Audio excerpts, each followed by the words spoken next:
की आता नेमक्या मर्द लोकांच्या हातामध्ये मशाल देण्याची आवश्यकता आहे. आणि दादा, तुम्ही जे बोललात की 4 महिने तुम्हाला अधिक मिळाले असते तर भुजबळ साहेब मुख्यमंत्री झाले असते, मी थोडं करेक्शन करतो. जर भुजबळ साहेबांनी शिवसेना सोडली नसते तर त्याच्या आधीच मुख्यमंत्री झाले असते.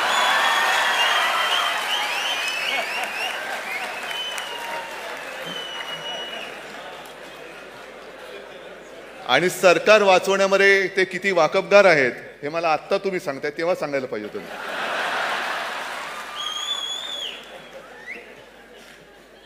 मी पण लावून दिलं असतं कामाला. पण एक गोष्ट नक्की की आता आम्ही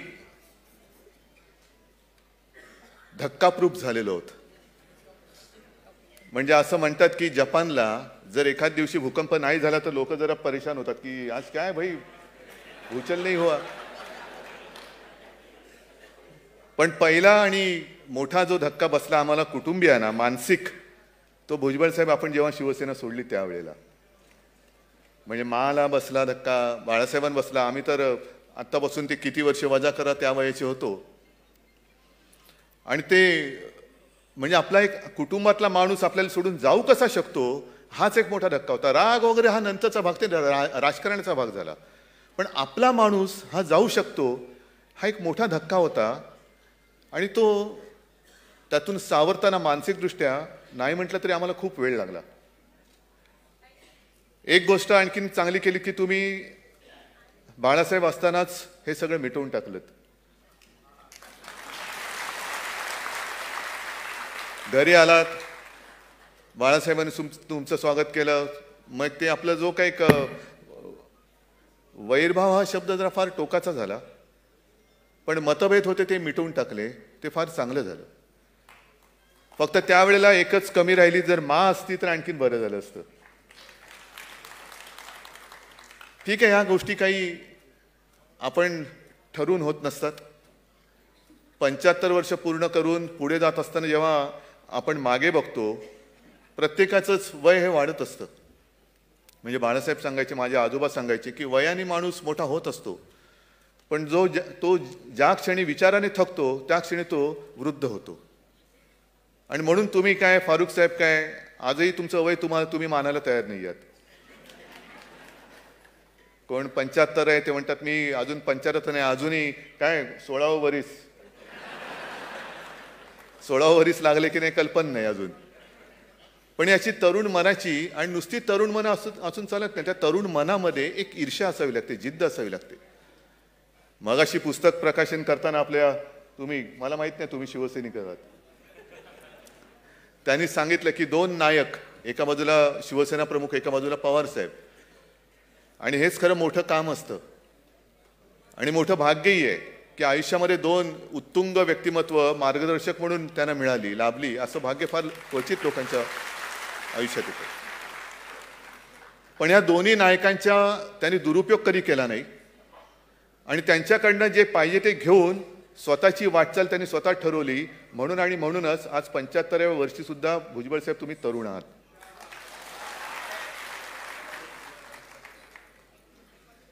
एक नवीन समीकरण आपण 2.5-3 वर्षापूर्वी महाराष्ट्रामध्ये नव्हे देशामध्ये जन्माला घातलं. महाविकास आघाडी. थोरात साहेब आहेत, काँग्रेसच्या वतीने आलेले आहेत, राष्ट्रवादी तर स्वतः पवार साहेब आहेत. आणि हे समीकरण आपण यशस्वीपणे चालून दाखवलं होतं 2.5 वर्ष यशस्वीपणाने. आणि ते बघितल्यानंतर पोटामध्ये गुब्बारा येणं साहजिक आहे. आणि तो आल्यानंतर या पद्धतीने आता सरकार पाडून प्रत्येक गोष्टीला, ज्याचा उल्लेख अजितदादांनी केला, किती खालच्या पातळीवरती जायचं. म्हणजे जो उल्लेख थोरात साहेब तुम्ही केला, ती सगळी ते जे विधान भवन होतं, विधानसभा होती, त्याची उंचीच वेगळी होती. नुसते मजले नाही, FSI नव्हता, वैचारिक FSI जास्त होता. आणि मी स्वतः एकदा दोनदा केशवराव धोंडगेंचं भाषण सुद्धा तिकडे येऊन गॅलरीत ऐकलेलं आहे. आधी जसं छगनराव शिवसेनेचे एकमेव आमदार होते, त्यांच्या आधी वामनराव महाडिक एकमेव आमदार होते पोटनिवडणुकीत, ती सुद्धा पोटनिवडणुकीत. आणि त्यावेळेच्या मुख्यमंत्र्यांनी वसंतराव नाईकांनी शिवसेना प्रमुखांना फोन करून सांगितलं की बाळासाहेब तुम्ही काय माणूस पाठवले, एक माणूस पाठवलाय, पण तो बोलायला उभा राहिला की सगळं सभागृह स्तब्ध होऊन त्याचं भाषण ऐकत असतं. हल्ली बघितलेलं आहे मी, कोण काय बोलतंय, कोण काय बोलायचं, कशाचा धरबंद असतो नसतो, पुन्हा काय बोललं तर हक्कभंग म्हणून प्रस्ताव जायचा आमच्या झिरवळ साहेबांकडे. त्याच्यामुळे मी त्याच्यावरती काही बोलत नाही. पण सतत आणि सतत राजकारणाचा विचार करण्यापेक्षा विचाराने राजकारण करणं किती गरजेचं आहे हेच कोणी विचार करत नाहीये. मला पाहिजे, सगळं पाहिजे, आणि प्रतिस्पर्धी कोणी शिल्लकच राहता कामा नये. नाही, प्रतिस्पर्धी कधी म्हणजे भुजबळ साहेब एक अत्यंत चांगलं उदाहरण आहे की त्यांचा राजकीय जन्म शिवसेनेत झाला आणि मागेच तुम्ही सांगितलं की सुदैवाने तुमची पहिली निवडणूक तुम्ही हरलात, कारण तेव्हा त्यांचं वयच नव्हतं उमेदवारी अर्ज भरण्याचं. तरी सुद्धा उमेदवारी दिली गेली, ते लढले, जिंकला असता तर काय हा प्रश्न त्यांना पडला होता, पण सुदैवान तेव्हा ते पडले. पण आयुष्यातली पहिली निवडणूक हारून सुद्धा माणूस जिद्दीने उभा राहिला आणि जे काय करायचं ते त्यांनी करून दाखवलेलं आहे. बेळगावमध्ये तुम्ही जे गेला होता तिथं कमालच आहे. म्हणजे तो जर फोटो कोणी पाहिला तर माझ्यावरती आणखीन आरोप होईल, बघितलं हिंदुत्व यांनी कसं सोडलेलं आहे. हे अशा लोकांबरोबर मांडीला मांडी लावून बसल्यावर यांच्या 75व्या वाढदिवसाला कौतुक करायला गेले, हिंदुत्वच सोडलं. हे असं नसतं कधी.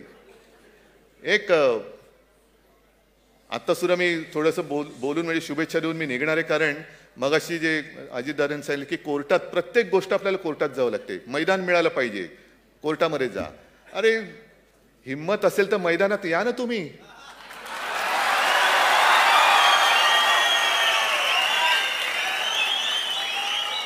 माझी तर तयारी आहे, मी मैदानात उतरलेलो आहे.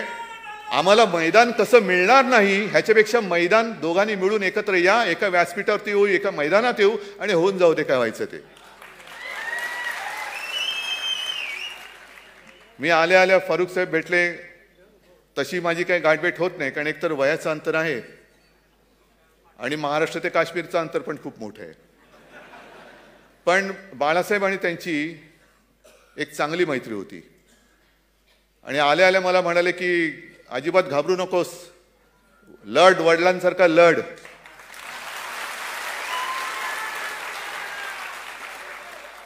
ही लढाई काय आपण सोडणार नाही. आणि कपिलजी तुम्ही म्हणालात, भुजबळ साहेबांचा तुम्ही वादळ म्हणून उल्लेख केला, अशी अनेक वादळं शिवसेनेने अंगावर घेतलेत, पण त्यावेळेला ही अशी अनेक वादळं सोबत सुद्धा होती. आणि आत्ता सुद्धा ह्या वादळामध्ये हे एक वादळ आणि अख्खं राष्ट्रवादी काय काँग्रेस काय सगळीच मोठी मोठी वादळ, शरद पवार साहेब आहेत वादळ निर्माण करणारे, हे सोबत असल्यानंतर आणि वादळ असो पाऊस असो न डगमगता उभे राहणारे, त्याच्यामुळे एवढी सगळ्यांनी तुम्ही सोबत असल्यानंतर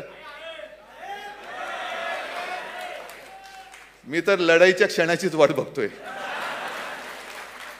असो मी जास्त बोलत नाही, नाहीतर भुजबळ साहेब म्हणतील कौतुक माझं आहे का तुझं आहे. सांगायला गेलं तर जुन्या आठवणी खूप आहेत, पण त्याच्यामध्ये मी आता काय रमत नाही. मी भुजबळ साहेबांना खूप खूप मनापासून शुभेच्छा देतो. तुमची पहिलीच 75 आहे, पुढच्या 75ला पण सोबतच राहा, बोलवा.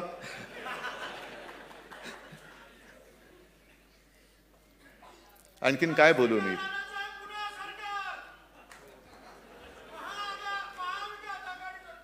हे तुमच्या हातात आहे. नुसतं तुम्हाला पण एक सांगतो, नुसतं नेत्याचा जय जयकार करून चालणार नाही. भुजबळ साहेब आगे बढो, पवार साहेब आगे बढो. अरे बढतोय, सोबत येणारच का?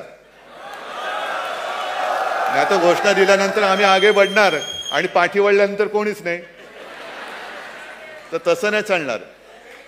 ही लढाई केवळ माझी एकट्याची, शिवसेनेची नाही, ही आपल्या सगळ्यांची. आणि विशेष म्हणजे आपल्या देशाच्या स्वातंत्र्याच्या 75व्या वर्षी देशाच्या स्वातंत्र्याची पुन्हा दुसरी लढाई आहे.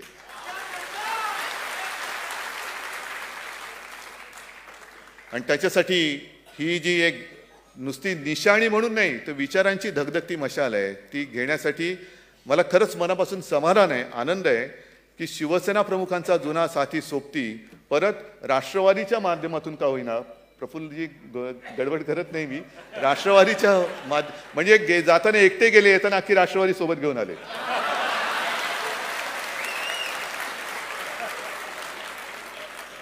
आणि नुसती राष्ट्रवादी नाही तर काँग्रेस सुद्धा सोबत घेऊन आले.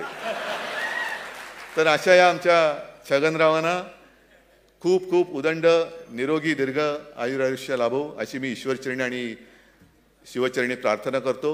आणि जरा आपली माफी मागून, सगळ्यांची माफी मागून मी निघतो. धन्यवाद. जय हिंद, जय महाराष्ट्र.